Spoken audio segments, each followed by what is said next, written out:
Hello बच्चों, आज की कक्षा में आप सभी का स्वागत है।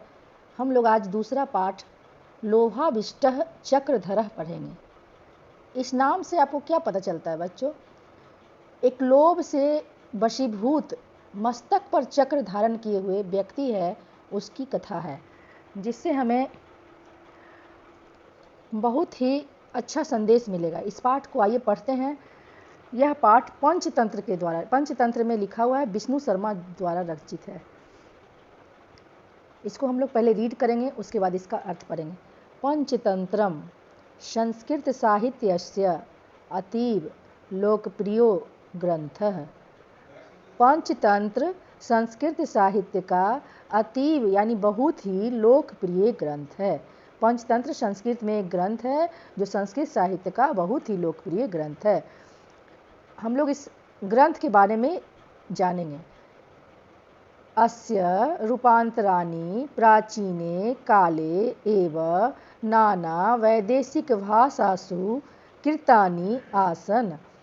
इसका रूपांतरण, अस्य मतलब इसका, रूपांतराणि मतलब इसका रूपांतरण, प्राचीन काल में, प्राचीने काले प्राचीन काल में ही, नाना मतलब अनेक होता है, अनेक विदेशी भाषाओं में, वैदेशिक भाषासु अनेक विदेशी भाषाओं में किया गया है। इसका रूपांतरण प्राचीन काल में ही अनेक विदेशी भाषाओं में किया गया था। अतएव अर्थात इसलिए, इसका, अस्य मतलब इसका, संस्कृत भाषायाम अपि विविधानि संस्करणानि जातानि, इसलिए इसका संस्कृत भाषा में भी विविधानि मतलब अनेक संस्करण हुए हैं। किसका? पंचतंत्र का। पंचतंत्र का रूपांतरण प्राचीन काल में अनेक विदेशी भाषाओं में हुआ था। तो अनेक विदेशी भाषाओं में हुआ था तो संस्कृत में भी हुआ होगा, इसलिए इसका संस्कृत भाषा में भी अनेक संस्करण हुए हैं। आगे हम लोग देखते हैं बच्चों। पंचभिर्भागैः विभक्तम इदम अन्वर्थतः पंचतंत्रम। पंचभिः मतलब पांच, भागैः भागों में, विभक्त कौन विभक्त? पांच भागों में विभक्त यह पंचतंत्र है। पांच भागों में विभक्त यह पंचतंत्र है। तत्र मित्रभेदः मित्रसमाप्तिः काकोतुकीयं लब्धप्रणाशः अपरिचितकारकं चेति पंचभागाः सन्ति। वहाँ मित्रभेद, मित्रसंप्राप्ति, काकोतुकीयम, लब्धप्रणाशः, अपरिचितकारकम, ये पांच भाग हैं। अंतिमस्य भागस्यैव कथा विशेषः पाठेऽस्मिन् संपाद्य प्रस्तुतो वर्तते। अंतिम भाग में ये जो कहानी लिया गया है, लोभाविष्टः चक्रधरः, वह अंतिम भाग के कथा विशेष इस पाठ में जो लिया गया है, अंतिम भाग का कथा विशेष है। अत्र लोभाधिक्यस्य दुष्परिणामः कथाव्याजेन प्रस्तुतः। यहाँ लोभ की अधिकता के दुष्परिणाम को इस कथा के द्वारा प्रस्तुत किया गया है। बच्चों, इसका मतलब क्या हुआ? लोभ से वशीभूत एक मस्तक पर चक्रधारी की कहानी है, कैसे उसके मस्तक पर चक्र घूमता है। हम लोग क्या समझे इतना में? पंचतंत्र से लिया गया है। यह कहानी कहाँ से लिया गया? पंचतंत्र से लिया गया है, और इसके रचयिता विष्णु शर्मा, यहाँ पर नहीं दिया हुआ, लेकिन इसके पंचतंत्र के रचयिता विष्णु शर्मा है। संस्कृत साहित्य का बहुत ही लोकप्रिय ग्रंथ है। इसका रूपांतरण प्राचीन काल में ही अनेक भाषाओं में किया गया था, इसलिए इसका संस्कृत भाषा में भी विविध संस्करण प्राप्त होते हैं। पांच भागों में विभक्त यह पंचतंत्र है। पांच भाग कौन कौन है? मित्रभेद, मित्र संप्राप्ति, काकोतुकीयम, लब्धप्रणाशः, अपरिचितकारकम, ये पांच भाग है। और अंतिम भाग से यह कथा ली गई है जो प्रस्तुत पाठ में हमें पढ़ना है। इस कथा में क्या दिखाया गया है? लोभ की अधिकता के दुष्परिणाम क्या होते हैं, इस पाठ के माध्यम से बताया गया है। चलिए बच्चों, हम लोग पाठ की ओर बढ़ते हैं। पाठ हमारा यहाँ स्टार्ट हो रहा है। कस्मिंश्चित् अधिष्ठाने चत्वारो ब्राह्मण पुत्राः मित्रताम गता बसंती अस्मा।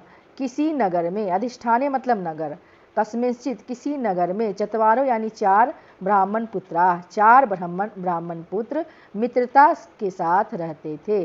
किसी नगर में चार ब्राह्मण पुत्र मित्रता के साथ रहते थे। ते दारिद्र्योपहता मंत्रम चक्रुः। वे दरिद्रता से पीड़ित होकर बोलते हैं, दरिद्रता से पीड़ित होकर विचार करते हैं। मंत्रम चक्रु, चक्रु मतलब मंत्रम मतलब विचार करना, आपस में विचार करते हैं। किससे पीड़ित होकर? दरिद्रता से, निर्धनता से। उनके पास धन का अभाव था, तो वे दरिद्रता से पीड़ित होकर विचार करते हैं। अहो धिज्ञम दरिद्रता, इस दरिद्रता को धिक्कार है।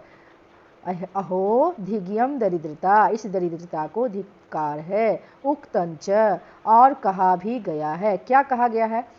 एक श्लोक है, बहुत ही अच्छा श्लोक है, हम लोग देखते हैं श्लोक को। और कहा भी गया है, एक श्लोक है, इस श्लोक के माध्यम से निर्धनता को बहुत ही सुंदर तरीके से वर्णन किया गया। निर्धनता का वर्णन है इसमें कि निर्धन रहना मनुष्य के लिए कितना ही मुश्किल है, धनहीन होकर जीवन कितना मुश्किल है, वो इस श्लोक के माध्यम से बताया गया है। और ये उस निर्धन दरिद्र मित्रों की कहानी है, जिसमें वे मित्रता में आपस में कहते हैं कि निर्धन होना कितना ही मुश्किल है, धनहीन होकर जीवन बिताना, और उससे धनहीन होकर जीवन बिताने से अच्छा क्या है, इस श्लोक के माध्यम से हम जानेंगे। वरम वनम व्याघ्र जादि सेवितम जनेन हीनम बहुकंटकावृतम तृणानि शय्या परिधान बलकलम न बंधु मध्ये धनहीन जीवितम। वरम वनम व्याघ्र गजादि सेवितम जनेन हीनम बहुकंटकावृतम।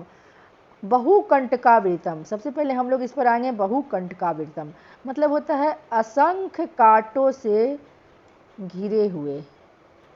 व्याघ्र गज आदि सेवितम, बाघ,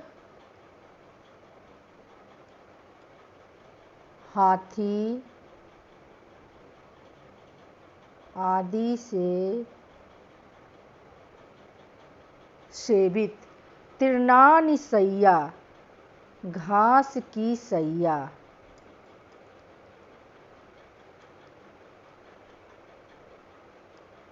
घास की शैया। परिधान बलकलम मतलब छाल का वस्त्र।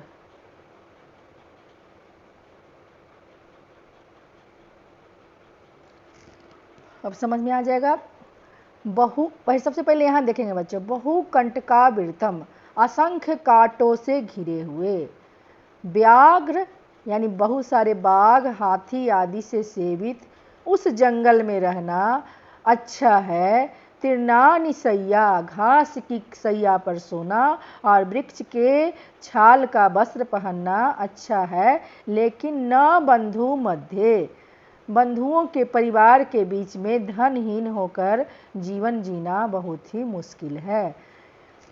दरिद्रता का बहुत ही सुंदर उदाहरण है कि दरिद्रता में जीवन बिताना इस जग को छोड़कर, इस नगर को छोड़कर हमारे लिए वो अच्छा होगा कि हम असंख्य कांटों से घिरे हुए वन में रहें, जिस वन में व्याघ्र और हाथी आदि से सेवित है। मतलब बहुत सारे व्याघ्र और हाथी वहाँ होंगे, जैसे प्राणी होंगे, जंगली जानवर होंगे।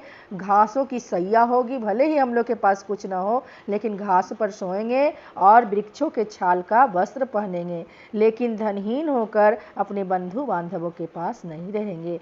बंधु बांधवों के पास धनहीन जीवन बहुत ही मुश्किल है। तद गच्छामः,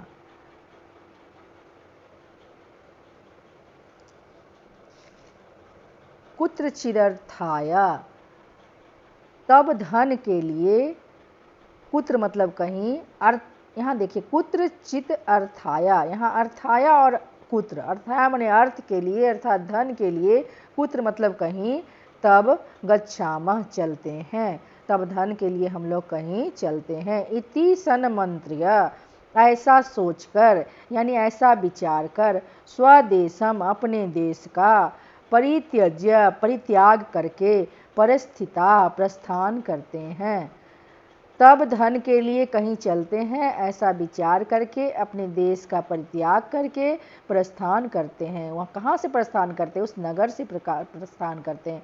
क्रमेण गच्छन्तः, क्रम से चलते हुए, मतलब एक क्रम से एक सीध की ओर चलते हुए, ते अवंतिम प्राप्ता, वे उज्जैनी नगरी को, अवंती उज्जैनी नगरी के लिए आया है। चलते हुए, क्रम से चलते हुए वे उज्जैनी नगर को पहुँचते हैं।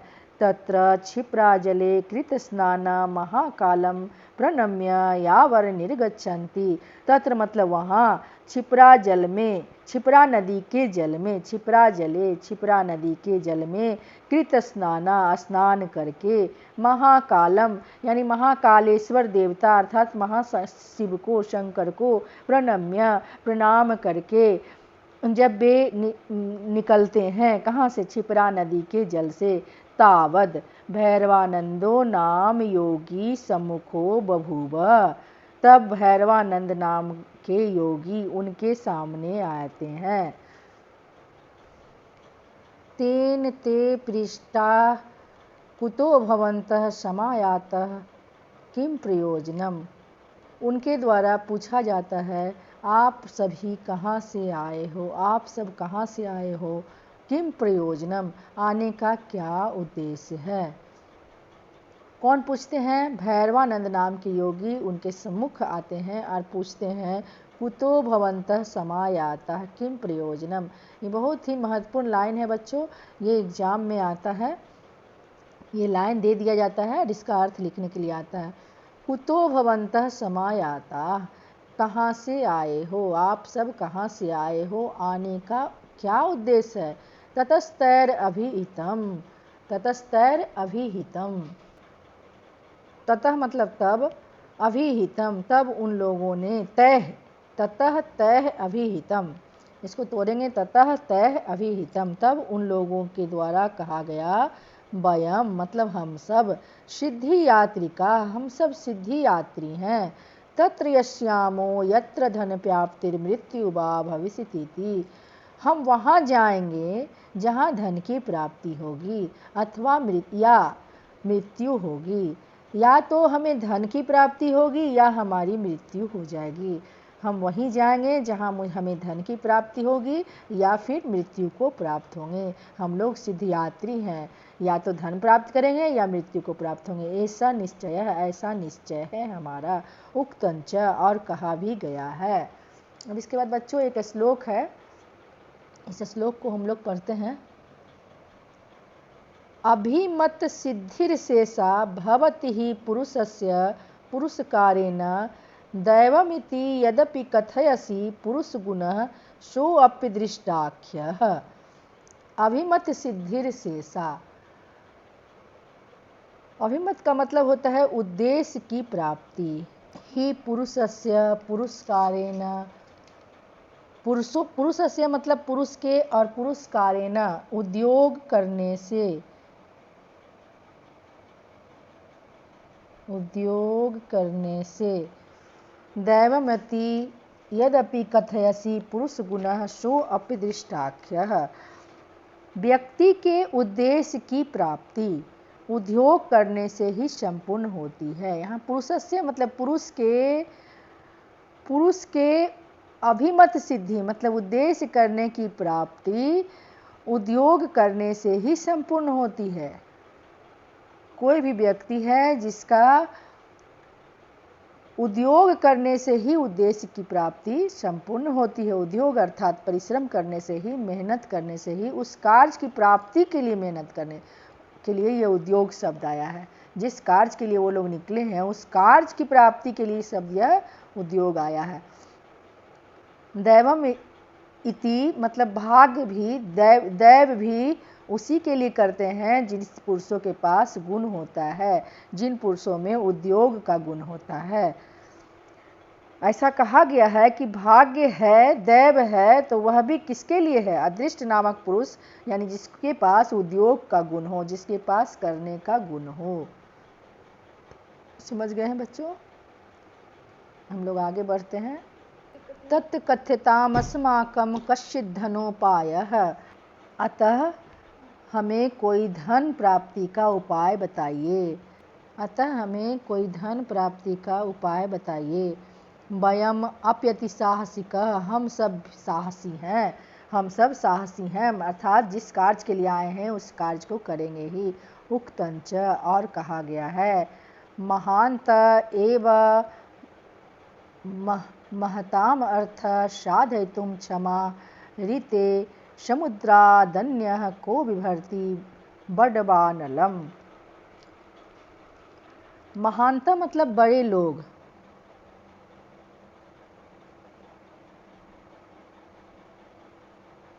बड़े लोग। एव मतलब ही, महताम अर्थ महान कार्यों के लिए, महान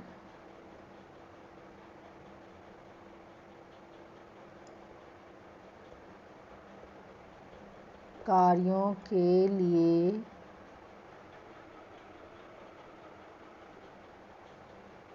समर्थ। साधयितुम, साधयितुम मतलब साधने में, ते मतलब बिना, समुद्रान्यः समुद्र के अलावा,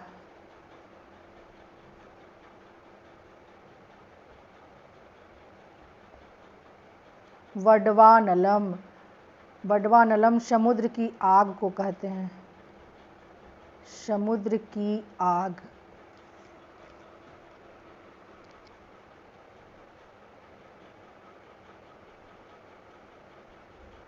बिभर्ति, बिभर्ति, बिभर्ति का मतलब होगा धारण करता है। कहने का मतलब हुआ कि महान व्यक्ति ही, महानता, महान व्यक्ति ही महान कार्यों को साधयितुम यानी साधने में समर्थ होते हैं। महान व्यक्ति ही महान कार्य को साधने में, महान कार्य को करने में समर्थ होते हैं। किस प्रकार? समुद्र को मतलब समुद्र के अलावा कोई था जो बडवानल को यानी समुद्र की अग्नि को धारण कर सके।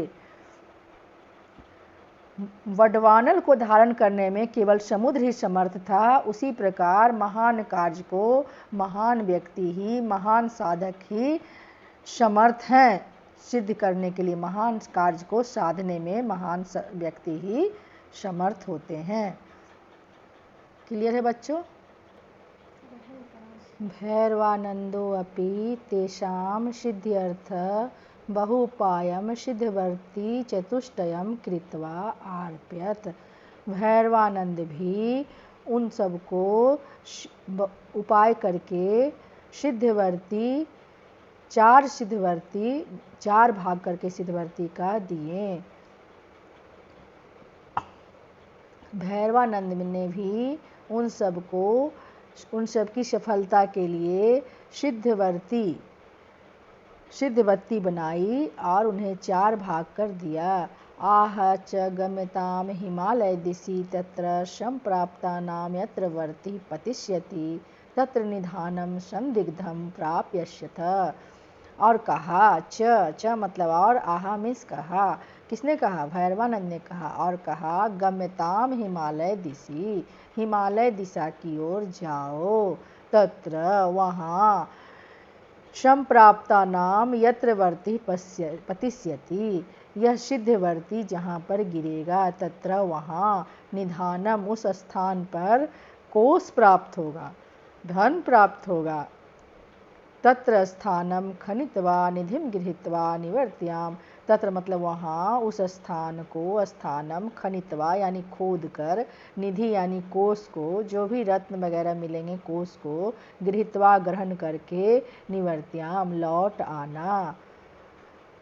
एक बार फिर से क्या कहा? भैरवानंद ने भी उपाय कर उनकी सफलता के लिए सिद्धवती बनाई और उसे चार भाग कर दिया और कहा हिमालय दिशा की ओर जाओ, वहाँ यह सिद्धवर्ती जिस स्थान पर गिरेगी उस स्थान को खोद करके वहाँ पर से रत्न निधि प्राप्त कर लौट आना।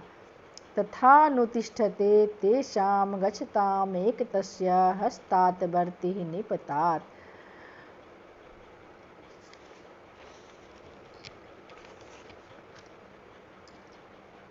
तथा अनुतिष्ठते मतलब उनके कहे अनुसार, उनके कहे अनुसार जाते हुए गच्छताम एक तमस्य, मतलब उनमें से एक के हाथ से बरती निपपात गिर पड़ी, एक के हाथ से वह सिद्धवर्ती गिर पड़ी। अथास यावंतम प्रदेशम खनति ताव ताम्रमयी भूमि। इसके बाद इसके बाद जब उन्होंने उस भूमि को खोदा, यावंतम प्रदेशम खनति, उस प्रदेश को, उस स्थान को खोदा, तब उस भूमि को ताम्रमयी भूमि पाया, तांबे की भूमि पाया। ततस्थे नावीतम अहो, तब उनमें से एक ने कहा, अहो गृहताम स्वेच्छया ताम्रम, स्वेच्छा से जितनी भी मन इच्छा है, अपनी इच्छा से ताम्र को स्वीकार करो। अन्य प्रोचु, दूसरे ने कहा, भो मूर, अरे मूर्ख, किम अनेन क्रियते, क्या कहते हो, यत प्रभुतम अपि दारिद्र्यम न नाश्यति, इस ताम्रमयी भूमि से क्या हमारी दरिद्रता नाश होगी। तदुतिष्ठत, तब उठो, अग्रतो गच्छामः, आगे चलते हैं। सो अब्रवीत, वह बोला, यान्तु भवन्तः नाहम अग्रे यास्यामि, उसमें से जो पहला था वह बोला, मैं आगे नहीं जाऊंगा। ऐसा कहकर एवं अभिधाया, अपनी इच्छानुसार, यथेच्छया ताम्रम गृहीत्वा प्रथमो निवृत्तः, पहला जो उनमें से था वह अपनी इच्छानुसार ताम्र को ग्रहण करके अपने घर की ओर लौट जाता है। एक बार फिर से इस पैराग्राफ को बच्चों, तथानुष्ठित तेषां गच्छताम एकतमस्य हस्तात् बर्ति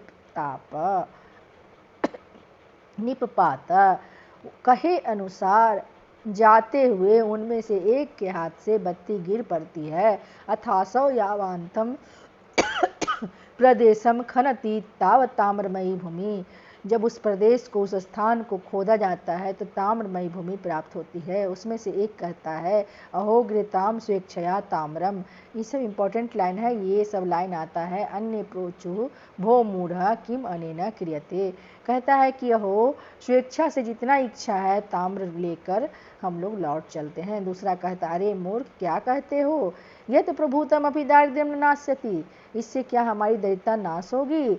तब उठो, आगे चलो। सो अब्रवीत, वह कहता है, यान्तु भवन्तः नाहम अग्रे यास्यामि, मैं इसके आगे नहीं जाऊंगा। ऐसा कहकर स्वेच्छा से, अपनी इच्छा से, जितना इच्छा है उतना तांबा को लेकर, ताम्र धन को लेकर वह प्रथम निवृत्त लौट जाता है।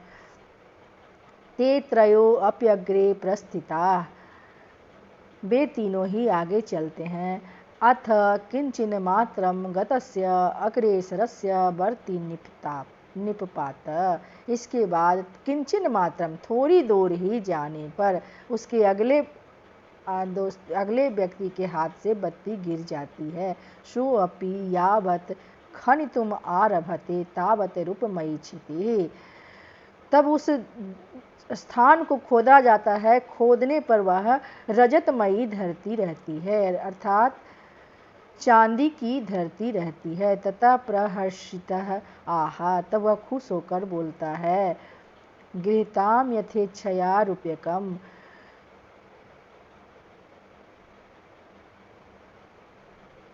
गृहीताम यथेच्छया रूप्यम, इच्छानुसार चांदी ले लो, ग्रहण करो। नाग्रे गंतव्यम, आगे नहीं जाना चाहिए। किंतु अपरव अकथयताम, किंतु दूसरा बोलता है, आवाम अग्रे यास्यावः, हम दोनों आगे जाएंगे।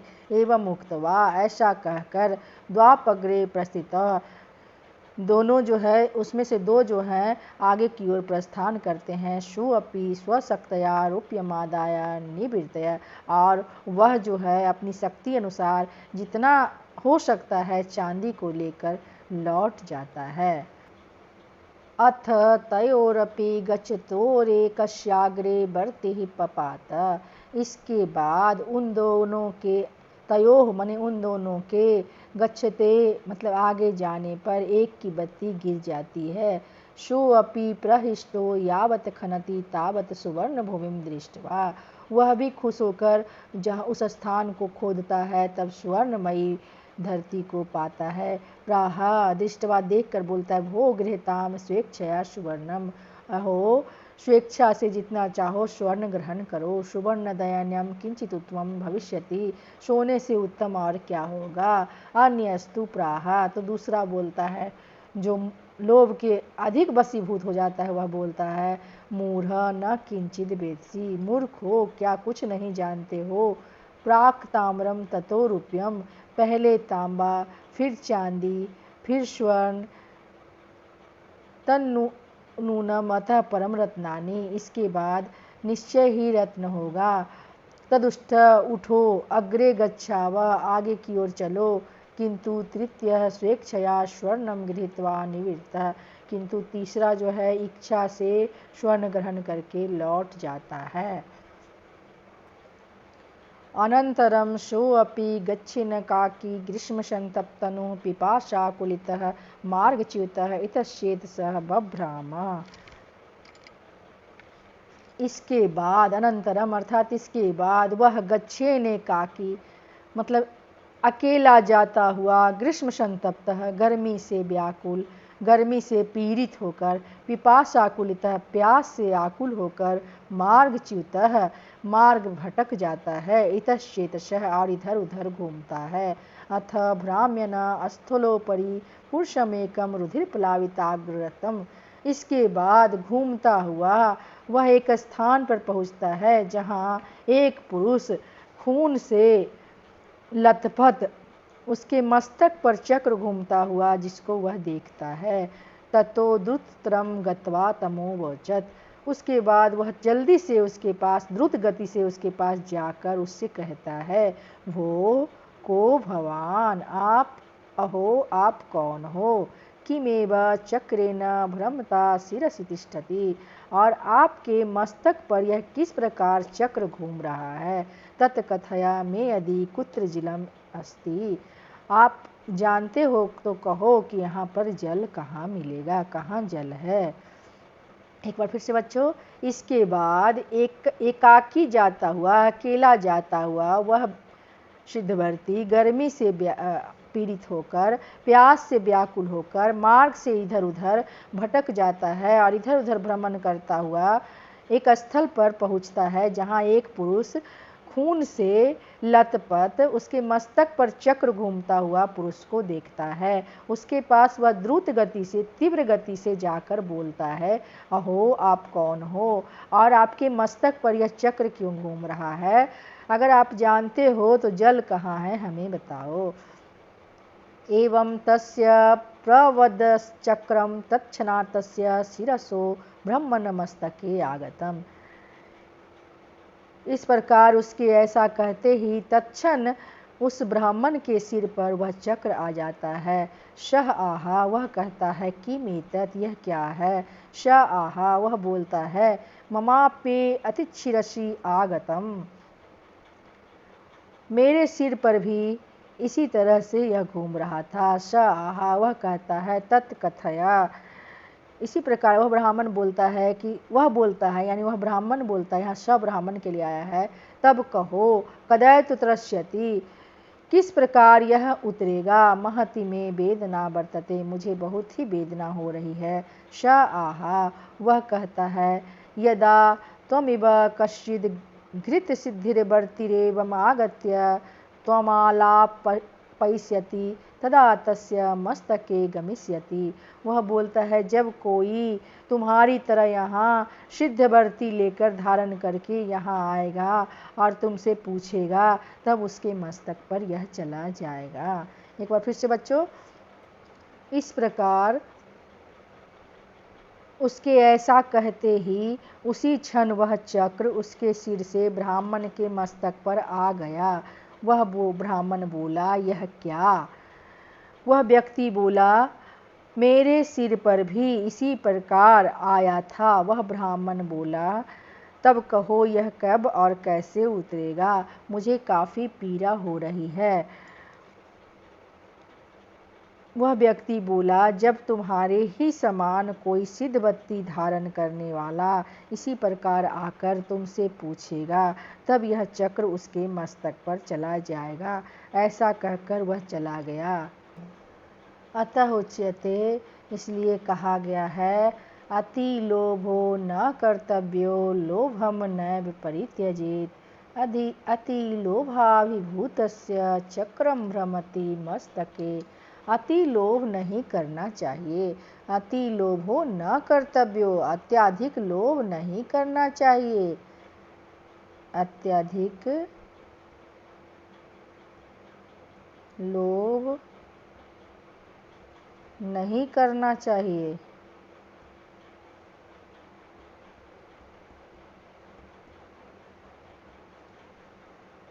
लोभम नैव परित्यजेत, और कम लोभ भी नहीं करना चाहिए, मतलब लोभ को छोड़ना भी नहीं चाहिए।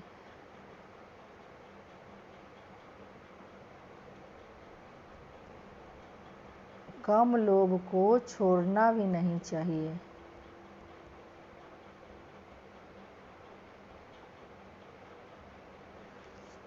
अति लोभ से वशीभूत जो हो जाता है व्यक्ति, उसके मस्तक पर चक्र घूमने लगता है। क्यों नहीं करना चाहिए अति लोभ? अति लोभ नहीं करना चाहिए, और कम लोभ भी नहीं, मतलब कम लोभ को छोड़ना भी नहीं चाहिए, त्याग भी नहीं करना, न एव परित्यजेत, और जो थोड़ा बहुत लोभ है उसका परित्याग भी नहीं करना चाहिए। अति लोभ करने से उसके मस्तक पर चक्र घूमने लगता है। बच्चों, ये कहानी यहीं पर समाप्त होती है। इस कहानी से क्या शिक्षा मिली कि किसी कार्य को करने के लिए जब हम जाते हैं, तो जब हमको फ़ायदा होने लगता है तो उस समय अति लोभ नहीं करना चाहिए कि हम और फ़ायदा ले लें। उस लोभ का, अति लोभ का क्या परिणाम होता है, इस कहानी के माध्यम से हम जान चुके हैं। इसलिए हमें अत्यधिक लोभ से ग्रसित नहीं होना चाहिए। जो अत्यधिक लोभ से ग्रसित होता है उसके मस्तक पर इसी प्रकार चक्र घूमता है। आज के समय में चक्र घूमने को हम लोग तनाव कह सकते हैं। हम लोग अति लोभ के वशीभूत हो जाएंगे तो हमारे सर पर जो है तनाव रूपी चक्र घूमेगा, और ये तनाव जो है सभी तरह के रोग का कारण बनेगा और अंततः हमारा नाश हो जाएगा। इसलिए ऐसा लोभ नहीं करना चाहिए जो तनाव का कारण बने। चक्र के समान हमें, चक्र घूमते हुए चक्र के समान हमें वेदना दे। वह तनाव जब आ जाएगा तो हमें, हमारे शरीर को वेदना देगा, तरह तरह के रोग हो जाएंगे, उससे हमारा शरीर जो है खराब हो जाएगा। इसीलिए इस कहानी के माध्यम से समझाया गया है कि अत्यधिक लोभ नहीं करना चाहिए, नहीं तो ज़्यादा लोभ करेंगे तो यह चक्र जो है हमारे सर पर घूमेगा, तनाव रूपी चक्र हमारे सर पर घूमेगा। कहानी बहुत ही अच्छा है बच्चों। हम लोग पंचतंत्र की इस कहानी को पढ़े और इससे बहुत अधिक ही शिक्षा मिली। हम लोग इस शिक्षा पर विचार करें और अपने जीवन में इसे उतारें। अब हम लोग अगले क्लास में इसके प्रश्न उत्तर के साथ मिलते हैं। धन्यवाद बच्चों।